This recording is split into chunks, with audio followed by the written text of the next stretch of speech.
Hi guys, this is Ton from Tigerlink, and as we're heading into the windy season of fall here in Melbourne, I want to go through how to make the Kustos motor more wind resistant because I get asked so many times how to make your swing gate stronger in the wind.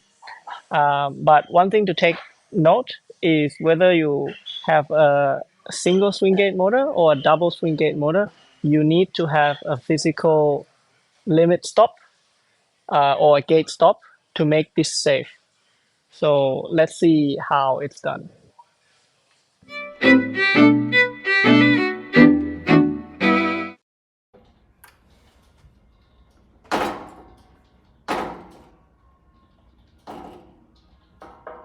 So to turn on the closing limit switch mode, I want you to head over to the logic menu. You can do that by pressing the OK button twice.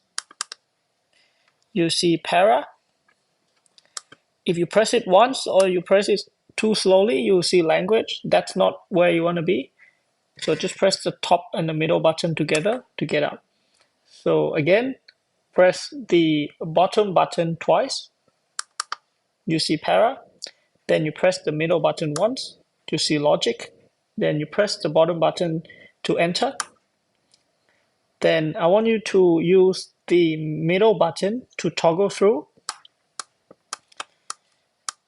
until you see the word press.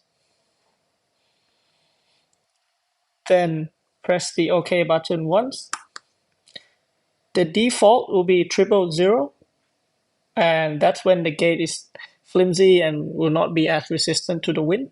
I want you to press the top button and change it to 1, and then press the bottom button to program. And once it goes back to press, then press the top and the middle button together. Once, you see logic. Twice, then it will go back to the main menu. And that's it. If you're interested in any of the products in the video, you can visit us at tigerlink.com.au, or you can visit us at our physical store in Preston. Personally, I'm always at the Preston branch. And if you have any questions, you can email us at sales@tigerlink.com.au. And as always, thank you so much for watching, and I'll see you in the next video.